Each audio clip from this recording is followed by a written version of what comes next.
নমস্কাৰ। সৰ্বপ্ৰথমে মই চিৰাং জিলাৰ কমতাপুৰ ষ্টেট ডিমাণ্ড কাউন্সিলৰ পৰা চিৰাং জিলাৰ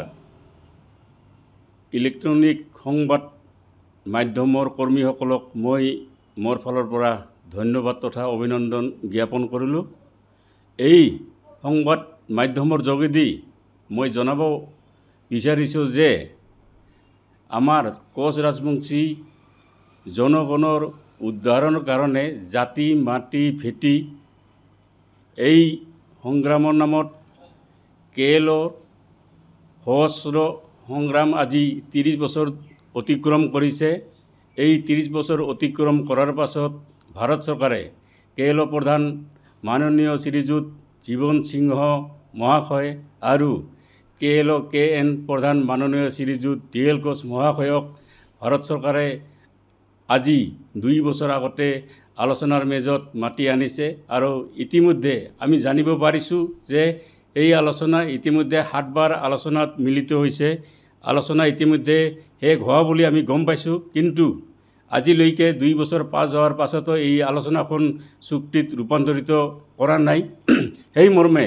আজি আমি সমগ্ৰ আনডিভাইডেড গোৱালপাৰা জিলাৰ কোচ ৰাজবংশীসকল বা কমতাপুৰী জনগণীসকল আৰু সমগ্ৰ উত্তৰ-বংগৰ 8খন জিলা আৰু বিহাৰৰ 4খন জিলা মিলি আমি গোটেই KSDC কমতাপুৰ ষ্টেট ডিমাণ্ড কাউন্সিলৰ উদ্যোগত আনডিভাইডেড গোৱালপাৰা জিলাৰ গোসাইগাঁৱত আমি এখন গণসভা অনুষ্ঠিত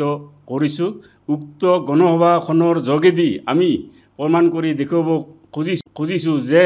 আমি কেএলৰ হৈ সমগ্ৰ জাতি মাটি ভেটি উদ্ধাৰৰ কাৰণে আমি জনগণই সমৰ্থন কৰিম আৰু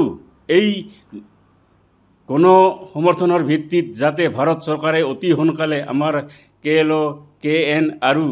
কেএলৰ যিখিনি আমাৰ শান্তি চুক্তি আছে এই শান্তি চুক্তিখিনি যাতে অনতিপলমে স্বাক্ষৰ কৰে তাৰ কাৰণে মই ভাৰত চৰকাৰক অনুৰোধ কৰিলোঁ। আৰু ইয়াৰ লগে লগে মই সমগ্ৰ আমাৰ যিখিনি কমতাপুৰী জনগণো আছে আৰু কোচ ৰাজবংশী জনগণো আছে এইসকলক মই আহ্বান জনাইছোঁ যে অহা 23 তাৰিখে কোকৰাঝাৰৰ গোসাইগাঁৱত আমি যি গণসমাৱেশ অনুষ্ঠিত কৰিম সেই গণসমাৱেশত যাতে দলে দলে যোগদান কৰে তাৰ কাৰণে মই সকলো চিৰাং জিলাৰ জনসাধাৰণ তথা আনডিভাইডেড গোৱালপাৰা জিলাৰ কোচ ৰাজবংশী জনগোষ্ঠী বা কমতাপুৰী জনগণ আৰু সমগ্ৰ উত্তৰ-বংগ আৰু বিহাৰৰ 4খন জিলাৰ সমগ্ৰ কোচ ৰাজবংশী জনগোষ্ঠীক মই যিকোনো খবৰৰ বাবে যোগাযোগ কৰক 7099017330 লগতে 7099017110 নম্বৰত।